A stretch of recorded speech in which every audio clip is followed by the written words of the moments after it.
স্বর্গ, এই স্বর্গ কি, নরকও বাকি, আর এই মুক্তিও বাকি।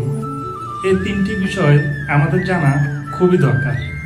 স্বর্গ, এই স্বর্গ হলো আমাদের দ্বারা কৃত এই পৃথিবী লোকে পুণ্য কর্মের ফল, যার দ্বারা আমাদের স্বর্গপ্রাপ্তি হয়।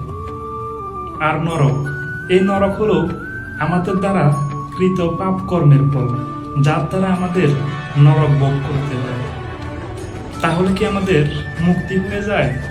না, এই স্বর্গ নরক ভোগ করার পর পুনরায় এই পৃথিবী লোকে জন্মগ্রহণ করতে হয়। শীনে পুণ্যে মর্তলোকে বিশান্তি।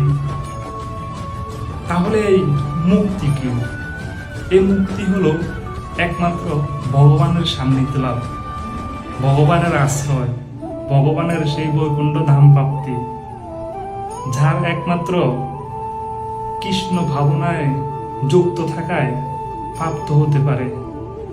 তাই অবশ্যই কৃষ্ণ ভাবনায় যুক্ত হন যদি আপনি মুক্তি পেতে চান।